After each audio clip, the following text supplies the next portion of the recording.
আসসালামু আলাইকুম প্রিয় দর্শক, এইমাত্র পাওয়া সবথেকে গুরুত্বপূর্ণ খবর। সবাইকে জানাচ্ছি অগ্রিম ঈদ উল ফিতরের শুভেচ্ছা। ঈদ মোবারক। শেষ হতে চলেছে পবিত্র রমজান মাস, আসতে চলেছে মুসলমানদের সবথেকে বড় ধর্মীয় উৎসব ঈদ উল ফিতর। কবে দেখা যেতে পারে পবিত্র ঈদ উল ফিতরের চাঁদ এবং এবার রোজা 29টি হবে নাকি 30টি? এছাড়াও এই মুহূর্তে সৌদি আরব থেকে কি তথ্য প্রকাশ করা হচ্ছে এ বিষয়ে আরও বিস্তারিত জানতে সম্পূর্ণ ভিডিওটি দেখতে থাকুন এবং প্রতিদিনের আপডেট খবর পেতে চ্যানেলটি সাবস্ক্রাইব করে রাখুন। বাংলাদেশে এবার পবিত্র রমজান মাসের চাঁদ দেখা গেছে 18 ফেব্রুয়ারি বুধবার সন্ধ্যায় এবং রোজা শুরু হয়েছে 19 ফেব্রুয়ারি বৃহস্পতিবার থেকে। এক্ষেত্রে 19 মার্চ বৃহস্পতিবার সন্ধ্যায় শাওয়াল মাসের চাঁদ দেখা গেলে পরদিন 20 মার্চ শুক্রবার পবিত্র ঈদ উল ফিতর অনুষ্ঠিত হবে। এক্ষেত্রে রোজা হবে 29টি। আবার 20 মার্চ শুক্রবার সন্ধ্যায় শাওয়াল মাসের চাঁদ দেখা গেলে পরদিন 21 মার্চ শনিবার পবিত্র ঈদ উল ফিতর অনুষ্ঠিত হবে।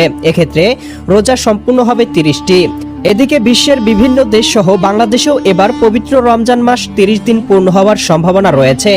সেই অনুযায়ী আগামী 21 মার্চ পবিত্র ঈদ উল ফিতর উদযাপিত হতে পারে বলে ধারণা করা হচ্ছে। জ্যোতির্বিজ্ঞানের হিসাব অনুযায়ী চাঁদ পৃথিবীকে একবার প্রদক্ষিণ করতে সময় নেয় 29 দিন 12 ঘন্টা 44 মিনিট 3 সেকেন্ড। এবার চন্দ্রমাস শুরু হয়েছে নতুন চাঁদ জন্মের কয়েক ঘন্টা পরে, তাই একাধিক জ্যোতির্বিজ্ঞানের হিসাব অনুযায়ী এবার চন্দ্রমাস 30 দিন পূর্ণ হওয়ার সম্ভাবনা রয়েছে।